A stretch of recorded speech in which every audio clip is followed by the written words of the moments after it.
Real estate is amazing. Love real estate. Nothing wrong with real estate. Most of my partners in my business acquisition world come from the real estate world because they realize the same thing that I did is if I keep buying houses, I have to keep the machine moving. But if I have a business on the side, it's giving me cash flow and all I'm doing is purely part-time effort in it. And sometimes, maybe no effort, hardly at all. And when that happens and you're getting the same amount of money that you would get from real estate, but you're getting it in a business with no effort, all of a sudden that is financial and time freedom. Hey, everybody. Welcome to the Real Estate Pros Podcast. I'm your host, Michelle Kessel, and today I'm joined by someone I'm looking forward to chatting with, Mike Warren, who has a private equity firm focusing on business acquisitions. So really excited to have you here today, Mike. Thank you very much, Michelle. I'm looking forward to being here and imparting whatever strategies or knowledge I can with your listeners or viewers and, whatever I can do to help. Perfect. Let's dive in. First off, for those not familiar with you and your world, can you share what your main focus is? My main focus is on business acquisition. So I buy, grow, and sell companies. And typically I use a lot of creative real estate strategies in order to buy these companies. So a lot of times we're buying these companies with none of our own money. We essentially the same way that you buy real estate and you do a leverage buyout on a house, meaning you get a mortgage, you get a down payment, whether it's your money or somebody else's, and then you get the house and you make profit on it and you flip it and you keep it. Well, we do the same thing with business. So that's kind of pretty much what we do. And we can do this in any country, just like you can do real estate. So the same strategies that apply in real estate apply to business acquisitions. Awesome. And how did you get into that? Actually, I started in real estate. So that's how I actually learned all this stuff. And I transitioned from real estate into business. So I started over 30 years ago in real estate and, kind of date myself here. I remember I was dead broke, just trying to make it by. And I was going to school at night and, working a job and doing real estate part-time. And I remember I was doing wholesaling, fixing, flipping, foreclosures. I ultimately got into apartment buildings, assisted living. So I've done all the different things that you can think of regarding real estate. And I love real estate. Do not get me wrong. What I found out was all the creative strategies that I could do with real estate, I could directly apply that to business acquisition. So one of my real estate mentors back in the day, he had almost $1 billion in real estate, and this was in the 80s. So you can imagine what that's worth today. And he was actually telling me that was only a small part of his overall portfolio, meaning he was buying businesses and he had multiple businesses that were making more than what he was doing on the real estate side. And of course, I was watching, the movie, this is before your time, Pretty Woman, they were just talking about where he would buy these big companies and he would break them apart and he would sell them off in pieces because they were worth more broken apart. Well, I go the other way. I buy companies and I piece them together and I sell them off as a bigger pie to somebody else who wants to buy the whole thing. And so I learned with my mentor's advice, and he died a couple of years after he kind of started teaching me this stuff. I learned that I could take the same creative real estate strategies that I was using to buy property, using none of my own money, and I could apply it into business. And so I started buying businesses. Now, I still do real estate today. Do not get me wrong. Love real estate. The difference between real estate and business is 1 or 2 zeros. And the big difference for me is that when I was doing real estate, if I bought a house or I bought an apartment building, but let's stick with houses, right? If I bought a house and I fixed it and I flipped it, I made money. It was great. But if I didn't go and get another house and keep the machine moving, all of a sudden I didn't have money. So I found that, I was doing more work keeping my machine active and running than I was in actually trying to make money. So I didn't have time for vacations and I was trying to have a family, and doing all those different things was much, much harder. And so I was trying to find ways to diversify my portfolio. And I started looking at businesses with my mentor and realizing, wow, a business pays me every single month, every quarter, every year. And then if I grow that business and I sell it, I get a lump sum of cash. Typically, with several zeros on the end of it, way more than I was ever making with real estate. And I decided, okay, well, why not, do my real estate kind of part-time on the side. So I shifted it down. I still do it. And I focused more on the debts on property today. That's what I focus on a lot. And I shifted over into buying businesses, because buying businesses, it's really not that hard once you understand the structure of how you need to do the deals. Just like in real estate, you don't buy a property unless you know how you're going to get out of that property. That's rule number one, right? And your profit isn't earned when you sell it. It's really earned when you buy it, because you have to buy it at enough of a discount to allow for whatever improvements you need to do, management, whatever, in order to get that extra profit. It's the same thing with business. And so we look at businesses that we want to buy the right way with the right kind of structure. And then we want to put the right teams in place, the right management, just like property management. We'll put the right managers in place, let them run it. We want to scale that business. We want to grow it, right? We want to improve the business just like you would real estate. And then we get to sell it. The difference is real estate gets capped at how much growth you get. When we have businesses, there is no cap on how far and how much value you can build in by growing the business. So that's a little bit of background for how I got into it and where I'm at today. Yeah, absolutely. And what does the operational side look like when working with the operational businesses? side is actually not that hard. So it really comes down into two decisions that the investor or the buyer has to decide.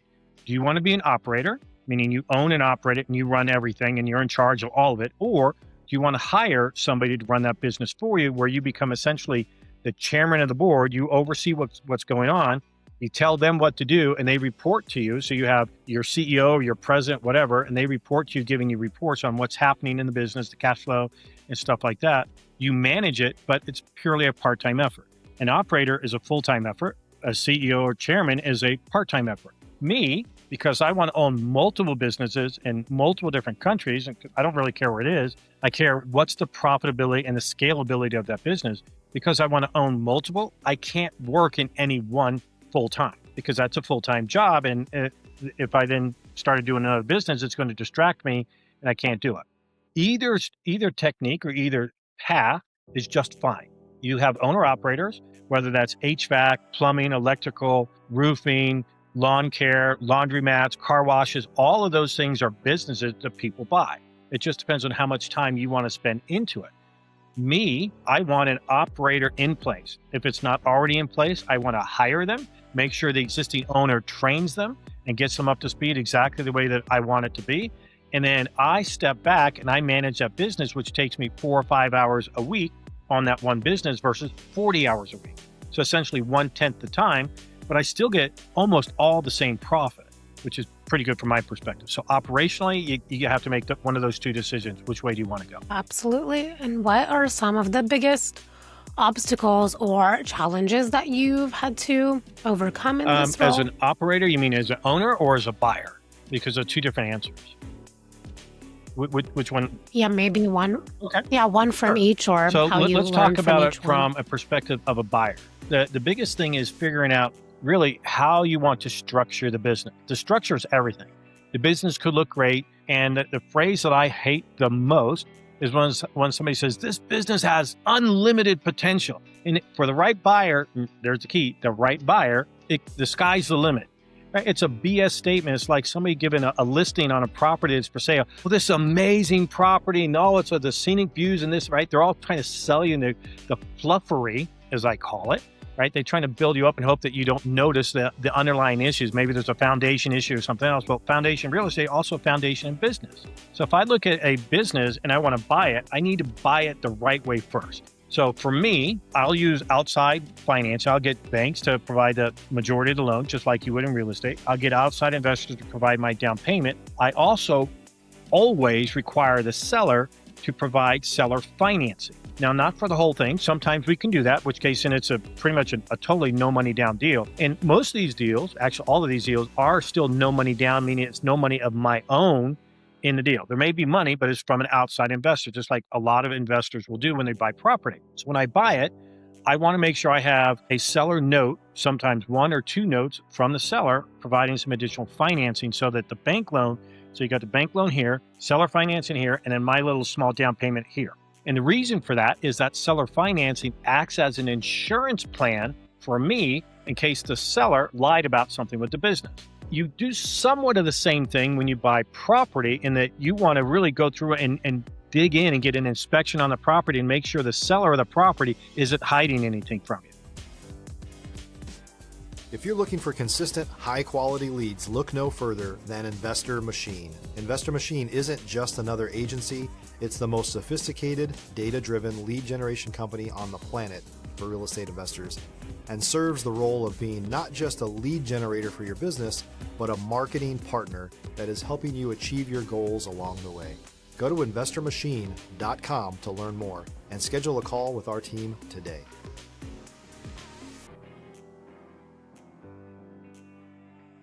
When a seller tells me when I'm buying property, I say, oh, you don't need an inspection. This house is perfect.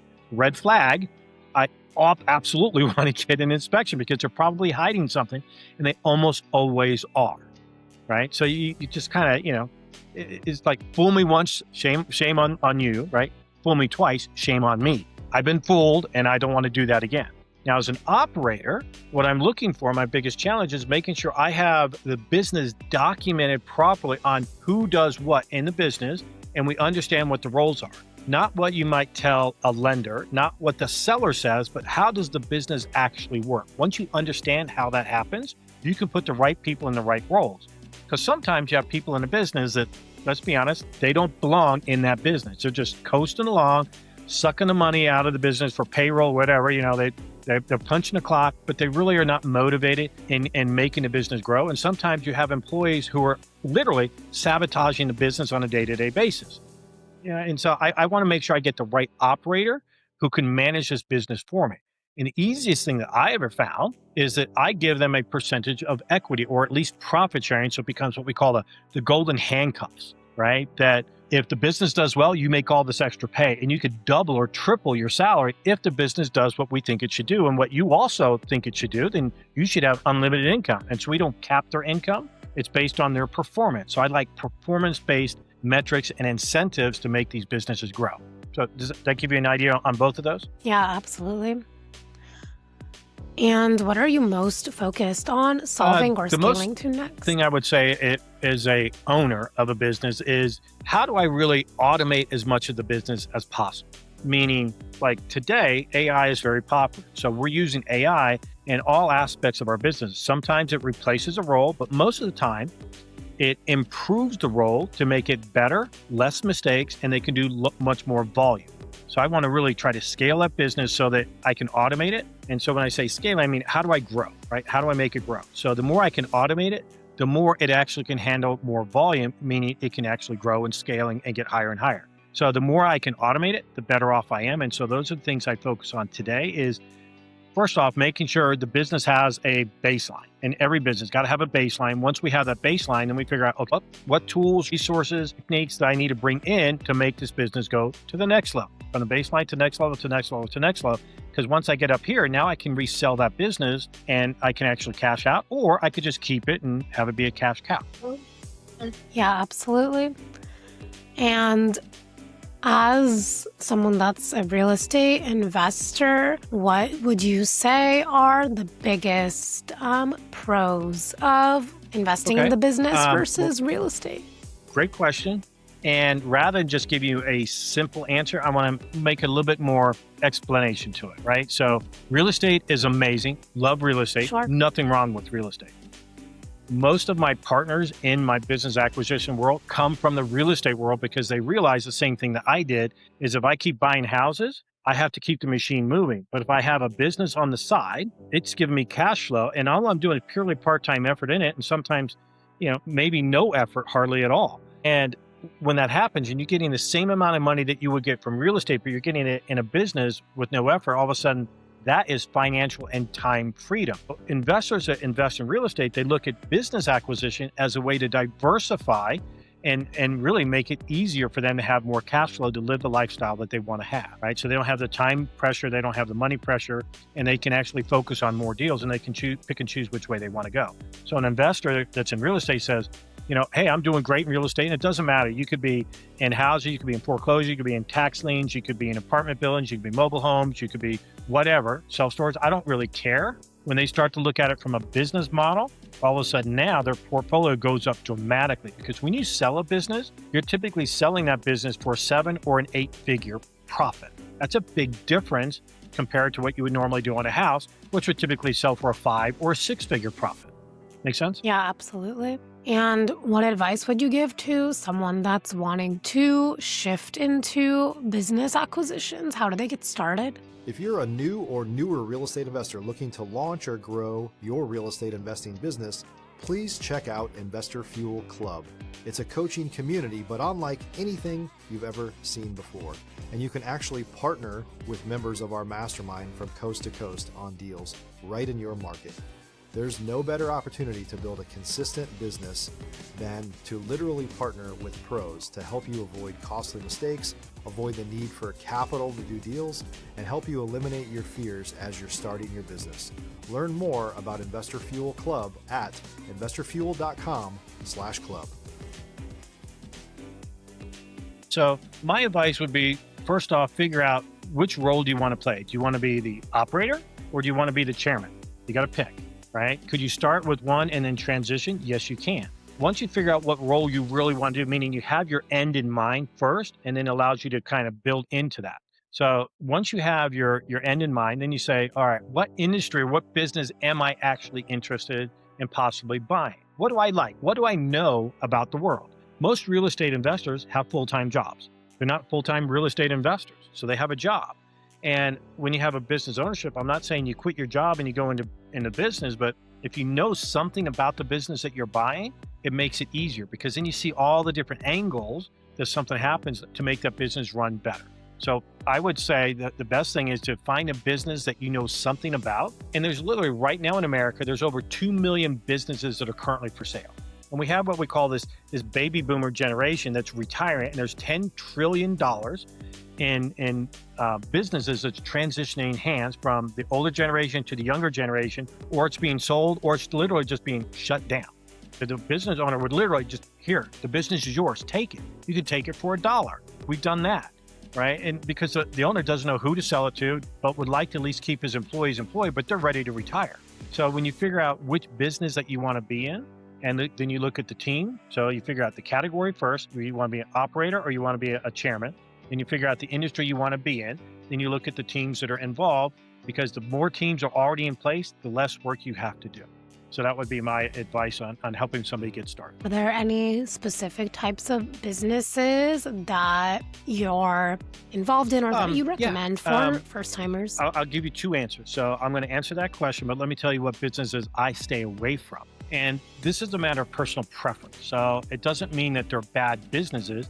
It just doesn't fit my model to buy, grow, and resell. So I stay away from hotels, I stay away from restaurants, and I stay away from gas stations.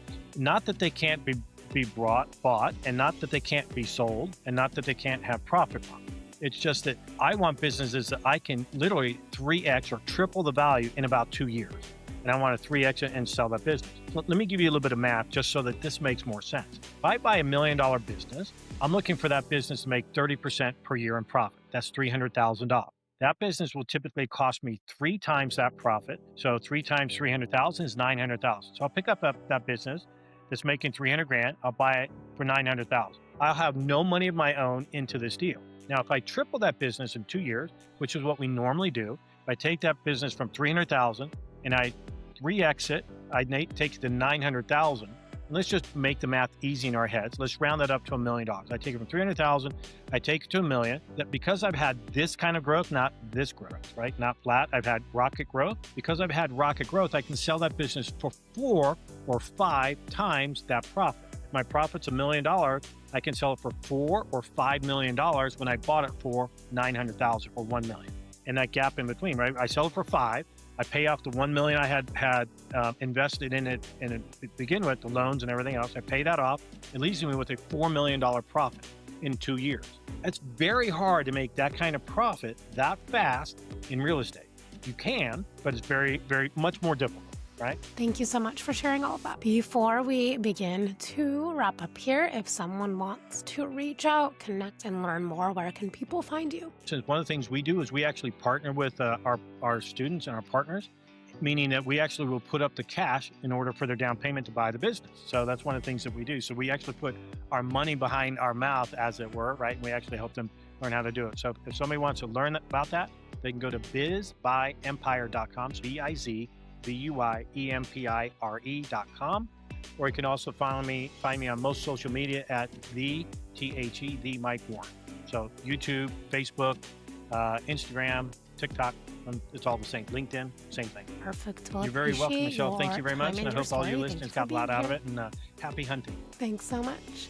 And for the listeners tuning in, if you got value, make sure you have subscribed.